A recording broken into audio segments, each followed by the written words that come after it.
This is Talk Story. 30 years. It's the anniversary, actually, was September 18th of when I started this show. And I'm always so pleased to be able to be here and talk and meet with so many wonderful people in our community. And one of my passions is owner-operator businesses. I always can relate and get excited about people who take a leap of faith and decide to go into a business and start a business themselves. And because it is a lot of work, and I understand that, having a business myself and having done business for myself for a long time. So today I am really thrilled to have Reda Boustani, close, I'll get it, come in. And I met Reda at the tribute to the Rolling Stones that we did at Mulligan's. Our friend from Shooting Star, Steve. Mm-hmm. Stephen introduced us. And I just love the fact that I got a chance to meet you and your wife, Jamie. And how wonderful you were. And it's so funny because we get locked into our little work and our sites. And literally, I've been here at Kauai, for years and years and years. And I didn't realize you're right around the corner. I've walked by Evolution Yoga Studio, at least once or twice a week, right? Definitely. And I never met you. You're right around the corner. You're a neighbor, right? Yes, we're just around the corner. We're neighbors. And we get to meet on the south side and bring it back to central Maui. Yeah, and you know what? It's so cool. I am a yoga fanatic. I've been doing yoga, gosh, probably longer than you've been alive, Reda. I've been doing yoga since I've been about 23 or 24. And when I was starting way back then, there weren't a whole bunch. There was a handful of yoga practitioners. I think Satchidananda was doing his yoga practices, and a few others, right? Yes. From India. And of course, Yogananda had his self-realization fellowship practice of yoga, but it wasn't like now. There's so many kinds of yoga that it kind of blows my mind, and I can't even keep them straight, But I know that I love yoga, and so I'll start every morning doing yoga. Now, when did you get turned on to yoga? I got turned on to yoga about a little over a decade ago, and I do remember walking into my first yoga class, and I was with a friend, and I was like, I don't know about this yoga thing. I'm just gonna go try it, and we'll see what, Where was that? That was on the East Coast in North Carolina, and it totally changed my life. Like, I never looked back. I would say like that the first year I would do it sporadically, but then I got hooked, and it totally, literally, it sounds so cliche, but it literally changed my life. And through that, I just really, really wanted to share that with the people, with the community. It's so interesting, Reda. There's so many more women doing yoga than men. And it really is, and it's interesting because I do yoga a lot of times at the Y and other places, but mainly the Y, because I've been going there for years, and I have friends who are yoga teachers. And, you might see one, maybe two men in class, but they don't come regularly. And there's many times in a class where it's all women. So it's interesting that you as a man didn't mind and just really got into it. Did you find you were kind of unique in the fact that you were a man doing yoga classes? I'm fortunate enough to see that now more men are into yoga. So it's this really beautiful revolution that we see, that like everybody is willing to walk and just do yoga, like just to see what's available to them through this practice. And truly, if you think about it, like anybody can do this. And I always tell my students that 50% of the work is to show up. Well, you're right there. And it takes that, it's beyond discipline. People say, oh, you're so disciplined, you can meditate every morning, And I go, well, for me, I don't even think of it as discipline. I think of it as something I have to do. For me, that's something that is totally synced up with my consciousness, I can't imagine starting a day without a little bit of, actually about an hour of meditation and a half hour of yoga. But I have to admit, a lot of times it's really 15 minutes of yoga. And then I set my insight timer. It's like, well, it really was only 15 minutes of yoga. And that's the good thing about classes. Because when I go to a class, I'll do the whole hour or hour and 15 minutes. But when I'm doing it on my own, I cheat. I just do the postures that I feel comfortable with.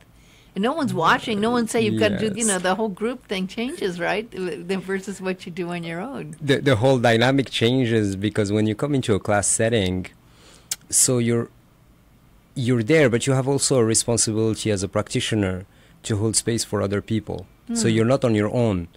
This is a shared responsibility when you walk into the space, that like your presence has an impact on the people around you. That's the truth, but a lot of people don't realize that. You have to show up. Yeah. And that's the presence you're talking about, just being present. Being fully present in there, and that allows you as an individual and practitioner to raise the vibration. It's true. And people around you feel that. Mm-hmm. Without sounding way out there, we're talking truly in terms of responsibility as an individual. Good point. What's nice is at Evolution Yoga, it's at 1942 Main Street. Of course, we're at 1900, and you're just around the corner up the street there. But you have lovely wooden floors. Yes. And a lot of places don't do that. And there's something about a wooden floor that carries a good vibration and space to be on. It's not the same as being on, vinyl floor or concrete floor or something else. That wooden floor is a great, great thing to have. It's a great way to ground. Yes, it's true. Metaphorically, when we say grounding into the earth, and having a wooden floor, to tell you the truth, brings that sense of grounding to a deeper depth. There's absolutely truth to that. And I even know from, having some nice wooden pieces over the year, the wood changes with the actual oils of the feet, the oils of the body, the energy and everything. It carries that vibration as well. It holds that space as well. Definitely. Right? Hence the name, evolution. Yeah, so, good point. I hadn't thought of that. Nothing stays the same. Yeah, that's how you came up with the name. Yeah, and even from, if you think about it, like the practice itself, it can be the same practice, the same postures, but it will never be the same twice. That's a good point. And sometimes certain postures, well, I notice especially on the balancing postures, the tree pose and some of the others that there's days where it just is like right there, and there's days it's like, oh, wait a second, yesterday I could do this tree pose and it didn't lose my center or balance, and the next day, if I'm not as much in balance, that posture won't be as much there either. But there's also that, when I started, there wasn't as much focus years and years ago on the downward dogs. And there's some classes that just really love their downward dogs and do the whole, sun salutation, sun salutation, sun salutation, sun. I'm going, okay, sun salutation, I got it. But I've had to increase my ability to do sun salutation, downward dog. Because a lot of yoga teachers, that's kind of like the whole thing. What kind of teachers do you have? How did you find your teachers, and what kind of classes do you have at Evolution Yoga? So at Evolution Yoga, we're really emphasizing the practice of Power Vinyasa Yoga, which is a practice that is based on the teachings of our teacher, Baron Baptiste, and we're using that as a platform to really tap into who you are as an individual. And I hate to admit it, I don't know. And again, I've done kind of Ashtanga yoga and others, but I don't know this man. Tell me about Baron. So Baron is one of the pioneers in the American modern yoga. His parents were some of the first Americans to own a yoga studio in San Francisco in the 50s. Really? Yeah, Walt and Magana Baptiste. And they practiced with, you name it, Yogananda, Iyengar, all those guys from India.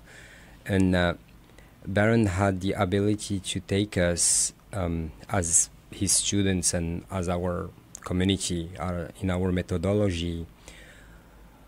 We took the elements of yoga and elements of personal development and merged them into our methodology, which allows anybody at any fitness level to walk in and be able to experience the benefits of a yoga practice. Staying truly concrete to make it available to anyone without having that feeling of, how anybody can walk into yoga class and feel intimidated. Oh, yeah. And like I say, I do think men feel more intimidated than women, right? And this is stripping down yoga to make it available to anyone. Really? To really tap into their power. So what are some of your postures you do, some of the asanas you do in this form of yoga? I mean, you name it, from sun salutations to balancing postures to trikonasana, triangle pose. Mm-hmm. So the typical poses of yoga. Mm-hmm. And we have a specific sequence called Journey into Power. That is the Baptiste sequence that we teach, and depending on where you are on your journey, we adapt it accordingly. So you teach classes, and you also have a few other teachers. What time do you start with what teachers? Okay, so we have classes from Monday to Friday at 8, 9:30, and 5 p.m. Okay. And Tuesday and Thursday at 5 p.m. we have Tiffany, which she's a great teacher, teaches a beautiful Power Vinyasa flow. And on Wednesday at 5, we do have a gentle flow. Uh-huh. So it's a great balance to a Power Vinyasa practice. Mm-hmm. Once a week you can unplug. And so before work and after work? Before work and after work, And Saturday morning we have a longer class at 9 a.m. That is an hour and a half. Uh-huh. And at 11 a.m. we have... What kind of class is that on Saturday morning? Baptiste Yoga, so that's a full-on... Is that your class? That's my class at 9 a.m. Mm-hmm. Full-on Baptiste Yoga. The room is heated to 92 degrees. Uh-huh. And we just go through the full practice. And we usually do a meditation before we start the physical practice, a 5-10 minute meditation. Oh. And then we go into the practice. And after that, on Saturday at 11 a.m., it is followed by Yoga Sculpt, which is yoga with weights. Really? Now, I've never seen yoga with weights before. It's a great, great workout. Really? Yes, it's fun. Uh-huh. And it's how sometimes the practice can become serious at one point. So it's good sometimes to once a week just let loose and have fun. Now, how does it work? Can people come to once to see how they like it, or how do you have to belong to the Evolution Yoga, or do you pick your classes, or how do people come to classes and join? So people join Evolution Yoga. We have an intro offer for 30 days at $49 a month for unlimited yoga, so you can try the different classes. Wow, that's amazing. Meet the different... Yeah, we want to give to the community. It's not about us. This is about creating a space for the community to connect, for people to come and connect. And the community makes it what it is. Mm-hmm. And we're here as teachers and individuals to hold the space. Mm-hmm.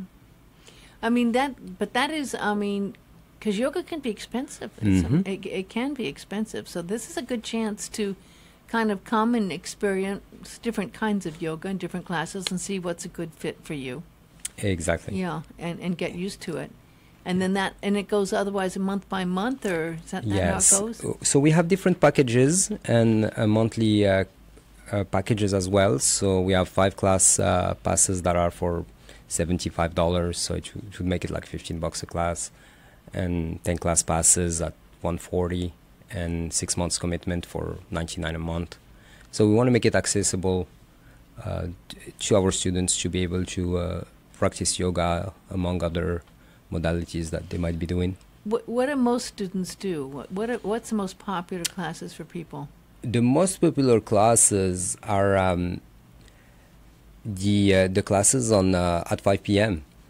Really? Yes, the classes at 5 p.m. People end their day and just come in, and before going home, just have fun. And we do have showers also for... I didn't know that. People, Which some is people... handy if you're going to work. Mm-hmm. Yeah. Certain people love to go to yoga before work. Yeah. So we'll enable people to have that ability to just come in, do their practice, shower, and go on with their day. Can some people just do and pay as they go and pay per class if Yeah, that's of what course. they want to do because they just don't know what their schedule is going to be like? Yeah, we do have a drop-in rate at $18 per class, and you can come and once in a while and try a class and see if it works for you. And it's interesting because I get stuck in routines, and I'm a kind of a fixed position kind of person. So I like having a routine, and I will always. For me, you have to almost make it like an appointment. If you're going to really show up at yoga and make it work for you, it's good. I make it almost like this is my appointment, and it's like it's in my regular schedule to show up at this time and do this. And without fail, I am always happy that I made that time to do that, because we all get really busy. But unless you make it some kind of inner commitment and a commitment to yourself that this is what you're going to be doing, and it's really not just for yourself, it's for your body, it's for your well-being, it's for also the people you meet because you make friends. I've made some really good friends through yoga. Yes, and this is, ultimately it's creating a certain discipline for yourself as a practice, and also truly like making friends and creating a community is the most beautiful aspect of this whole thing. I think actually there's also a vibe that comes that it's really beautiful about Wailuku because, speaking of evolution, I've seen Wailuku evolve over the last 10 years, and 15 years. And it's becoming more of its own unique place that's reflecting some of the interests of the community and a lot of interesting owner-operator stores. If you walk down Market Street, Yes. you'll see the Wailuku Coffee Company. I love they've survived, and it's not easy. There they are. They're surviving. People support them. Pharmacy, you've seen Beautiful place, yeah. Pharmacy doing really well there. And I love the fact that, of course, there's the Green Tea Boutique for wonderful massage, and also I got my books and CDs there, and it's kind of interesting too. There's some kind of artistic places, and I haven't been to the Y Bar. Is it Y Bar? Y Bar, yeah. I haven't been there yet. I've got to go in there. That's a good, great little place, yeah. Yeah. For music and things, which is great. And then, of course, the EO Theater, which does lovely stuff. So, I mean, I think of all the communities, Wailuku's the most real. There's lots of other communities, right? But Wailuku's very real and very much owner-operator and kind of unique, right? It's happening. Yeah, it's happening. It is, yeah, absolutely. That's what's beautiful about Wailuku. It's you can walk into a yoga class or the coffee shop or anywhere, and it's people from different horizons. But those people have that sense of communion once they enter the space. Whether it's the coffee shop, whether it's the yoga studio, and it's just about creating something. It's interesting because your wife works in Paia. She's an acupuncturist. Were you tempted to do something in Paia, or what drew you to Wailuku rather than a place like Paia or Makawa or something? Wailuku is a great place. Central Maui is, there are great yoga studios on the North Shore, in upcountry, and but why have another yoga studio when you can have something? You can be a pioneer, something somewhere else. And Central Maui is a great place where people are striving to have yoga studios, to have coffee shops and all that. So we come in and share the love. And these are people that aren't passing through. They're not transient visitors either so much. I think in some of the other areas you have more visitors in Paia, and you might have more visitors in Wailea area or something. But I think the people here in Wailuku are people that work and live in the community more. Yes, our community is mostly local individuals, local business people, and working people. Yes, definitely not so much the transient population. Yeah, and I mean, because you see this in Paia. There's a lot of people that come for a season of windsurfing or something, or they're just here and gone, and here for a few weeks sometimes and gone. But I think in Wailuku we don't see that so much. I think it's kind of unique that way. Yes, it's its own little beauty. Yeah. Well, and I had a chance to do a show with you a while back. People may not know it, but you're from Morocco. You were born in Morocco, and you're the first person from Morocco that was born in Morocco that I've ever met and known. And you kind of to me look Egyptian. You have an Egypt. Well, but then again, I don't know most Moroccans, so maybe a lot of Moroccans look Egyptian too. But I don't. You kind of you have an Egyptian vibe. Where I have been to Egypt twice, right? But you have that kind of vibe, and it's an interesting place because Morocco is very cosmopolitan as well. It's kind of got an international vibe about it as well. Yes. Yes, very much so. And it's a popular tourist place as well, right? Excuse me? A tourist place. Yes, very much so. A lot of visitors come lots there. and lots of visitors. Do they have yoga studios? And do you find when you go? When was the last time you went back to Morocco? 2 years ago. Oh, 2 years ago. You have family there? Yes. My family is there. And since you're mentioning the yoga, it's, yes, yoga is that burgeoning stage in Morocco. Yes, and it's so beautiful to see. So beautiful to see. There are some really hot windsurfing places over there, right? Yes, in the south of Morocco, it's some of the hubs. And some of the film studios and everything are happening. So there's people that come in with money to shoot films down there, I guess, in the south of Morocco? In the south of Morocco, yes. Yeah, which is an interesting thing because I never thought of Morocco as much of that until I started seeing a lot of these movies, and you look and you see where the set and the location is, and you see Morocco.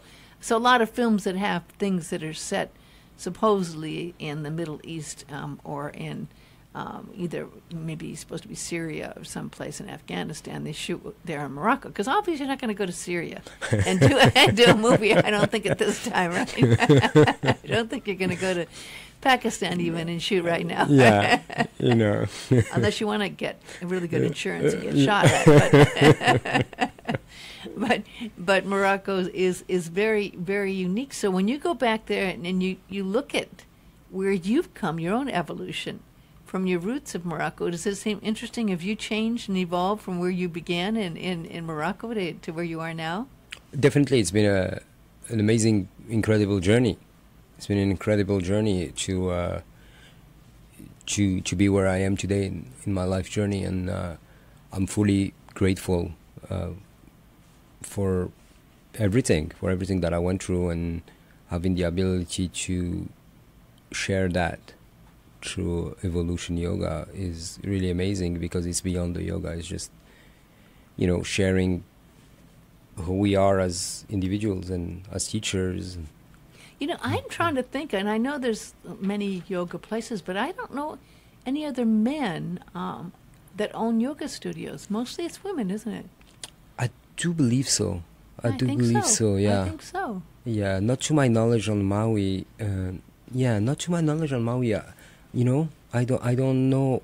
I can think of some women, but I can't think of any men that are doing that, Yeah. And a lot of places they found that they want to teach yoga teachers. There's become like a mini business. A lot of them are trying to do yoga teaching because there's quite a bit of money being made by some teachers and teaching other teachers to become teachers because it's so popular now, right? And a lot of people go. I remember when Reiki was really popular and everyone was taking Reiki classes, right? But now you go and you take your yoga, classes, and you want to be a yoga teacher, right? It's like the perfect gig, right? Is to be a yoga teacher, right? Yeah. But there's a lot to really being a yoga teacher. I mean, there's a lot, and again, I think you brought that up. The seeds of being a good yoga teacher isn't just because you like to do yoga. There's more involved in how you actually are a teacher, and you're the heart of the teacher, and you care, and you can relate to the people in the class. It's much more than just wanting to be a yoga teacher because you like doing yoga, right? Definitely.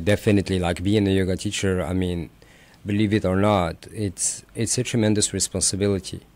It's a tremendous responsibility because you are not only holding space, but you are the person that is the gatekeeper to the safety of the space and the safety of people's well-being. That's a very good point, and I don't think a lot of teachers may understand that.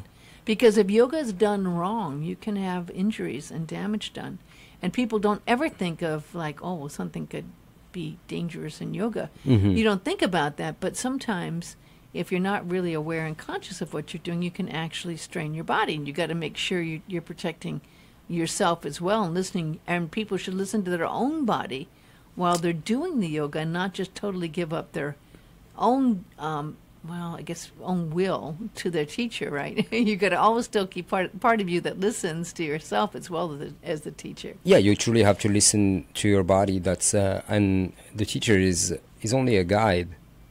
The teacher is not the ultimate truth.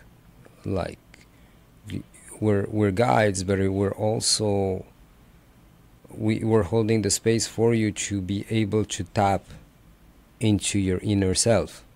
It was interesting because one time, because I've been doing yoga for years and I've been going to the Y, and I forget what happened. One time one teacher didn't show up. So, I don't know, I've been doing yoga at the Y for at least 15 years. So one time a teacher didn't show up and I said, well, okay, I guess we'll do our own yoga class. And people going, oh, no, we couldn't. I said, well, why can't we? We've been doing it every week here for years and years. We should be able to do our own yoga class, right? But people were so just tuned into doing what the yoga teacher told them. They hadn't really been actually incorporating it to understand how to do their own yoga, you know. And there is something, I mean, there's a balance, like I said, there's a balance of doing your own yoga in your yard, which I do every day, but don't do it long enough, to doing yoga with a teacher.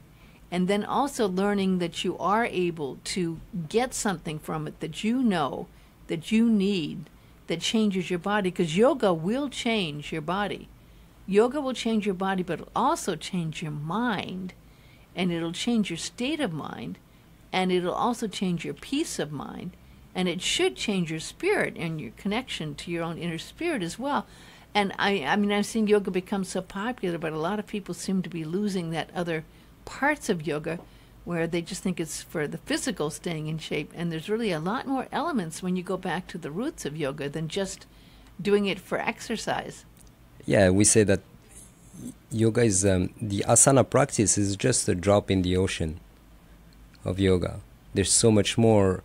And with the popularity of yoga as we know it nowadays, you meet people where they are.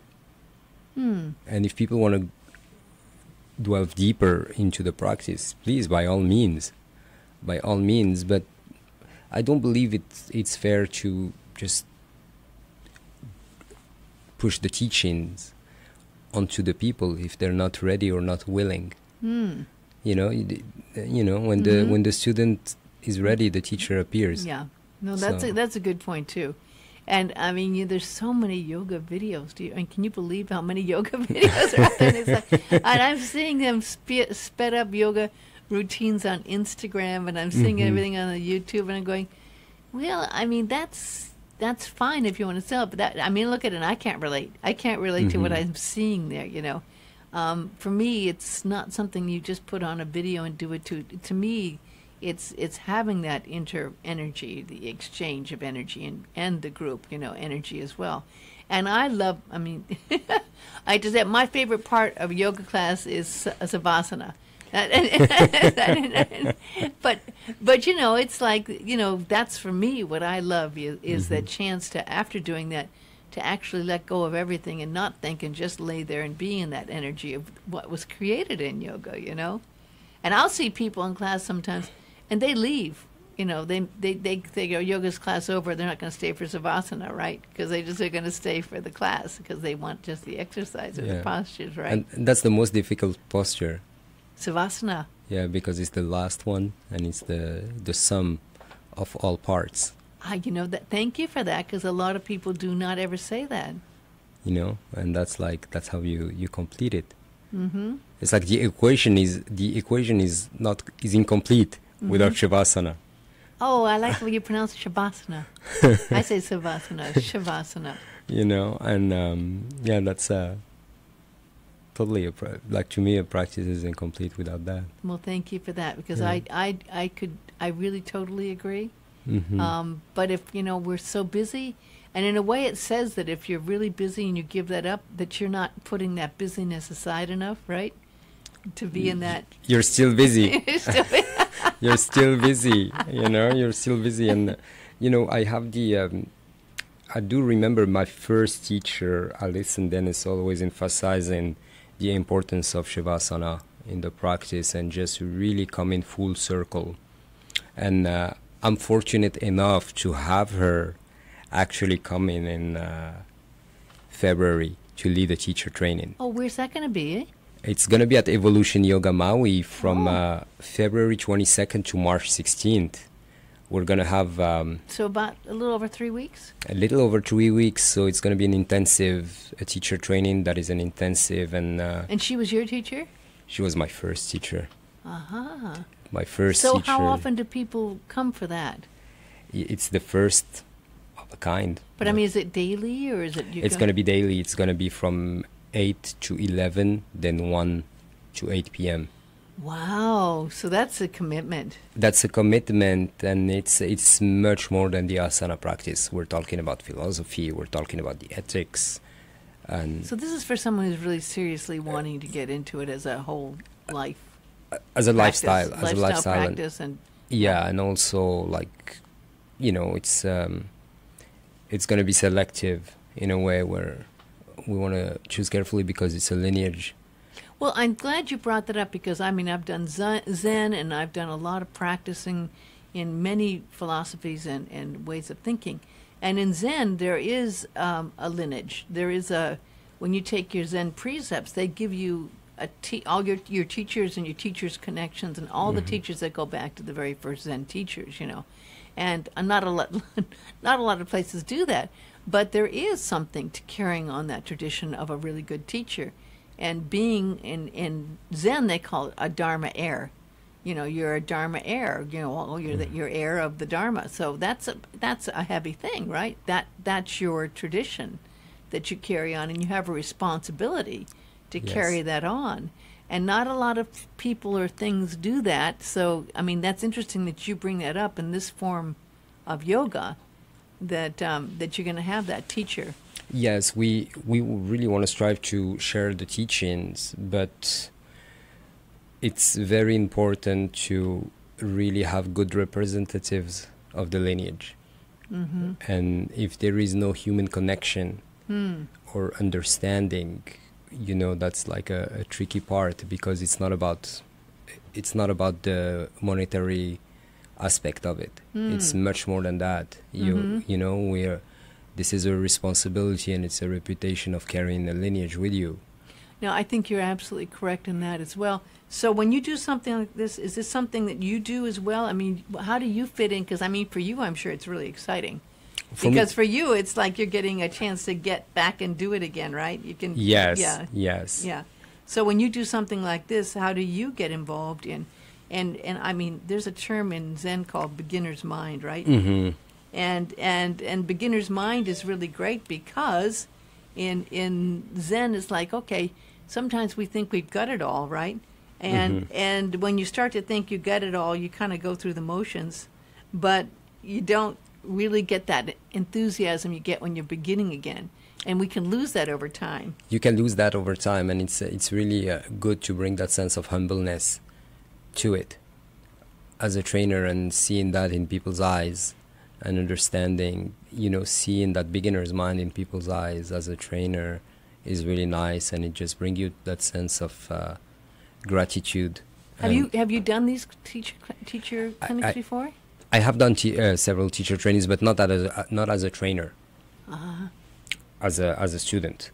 And this is the first one where I'll be a trainer. Alison will be the lead trainer, and I'm going to be her right-hand person. And we have another person, Ginger Clark, who's going to lead the anatomy and physiology part of the training. Oh, I think I got a call coming in. Let me see here. Aloha, you're live on the air. This is Cindy. Hi, Cindy. Terry Gorman calling from Maui Grown Therapies. How are you today? I'm great, Terry. Well, we're just finishing up with Reda here, and we'll just say, Reda, thank you so much. The best way for people to follow you is by going to, I guess, Facebook site or your website? So on our website, evolutionyogamaui.com, on Facebook, on Evolution Maui Yoga page, and on Instagram, Evolution Yoga Maui 01. And you can have all the info about classes, pricing, teacher training, and everything. It's so exciting. Well, yes. Thank you, neighbor. Thank you so much for having me. Thank you, neighbor. You. Yeah, it's always a pleasure to see you. It's always great to see you, too. Aloha. Aloha.